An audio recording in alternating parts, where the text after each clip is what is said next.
бактерий нелер, олар біздің асқазаннан аспай өліп қалады екен ары қарай түскенге ше.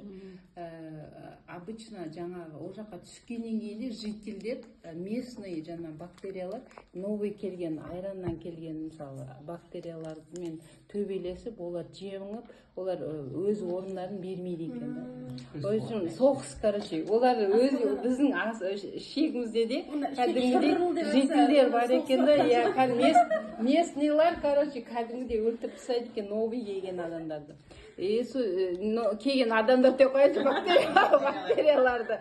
В общем, мынау несімен жақсы, мына жерде бұл жаңағы айран арқылы емес, бұны салқын суға араластырады, жылы суға емес.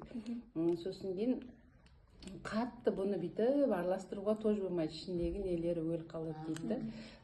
Коктейльге, блендерге араластыруға тоже болмайды екен. Осылай әдемі күйінде, салқын күйінде, ыстық емес, салқын күйінде араластырып, сосын кейін ішіп аласың. Белгілі бір уақыттан кейін ол асқазаннан шектеп өткенде білінеді негізі. Маған өзіме білінді. Ашарында ма? Ішінде соғыс болды ғой, кәдімгідей ше. После еды ішу керек пе? Негізі во время еды деп жазылады, тамаққа араластырып нетіп ішуге болады екен, бірақ мен өзім аш қарынға ішіп жүрмін. Кішкене алой чай ішіп алып, содан кейін или алойден кейін ішіп жүрмін, или алоймен араластырып оянмен ішіп те көрдім, әртүрлі ішіп көрдім да. Кәдімгі түскеннен кейін белгілі бір уақытта шекте өзі бір процесс жүреді.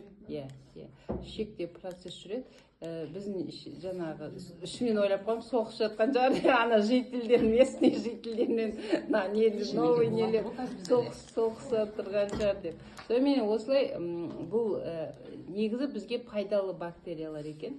Біздің ағзамызға ең керек витаминмен бөлек бактериялар да керек екен. Шек жүрмей қалады ғой, бізде дұрыс туалетке дұрыс бармаймыз. Соған ең керек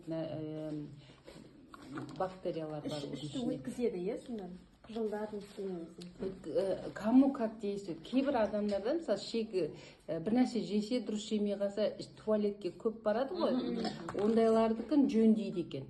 Анандай су болып өтіп кетеді ғой, ондайлардікін жөндейді. Или іші қатып қалады ғой. Іші қатып, мысалы, іші қатып қалған адамдардікін тоже жөндейді. В общем, бізде ішегімізде бактериялардың кесірінен біздің организм тамақ дұрыс қорытылмай қалады екен да. Ол да бізді салмақ тастауымызға да әсер етеді екен, салмақ қосуымызға. Сол үшін бұл бактериялар өте маңызды дейді. Енді сол біздің организмге дұрыс бактериялар керек екен. Сол үшін осы. Жаңағы айранмен нелерде латобактер, бифидобактер, олар асқазаннан аспай өліп қалады дейді. Көбіне жаңа местный. Оны кәдімгі исследование жасаған ғой.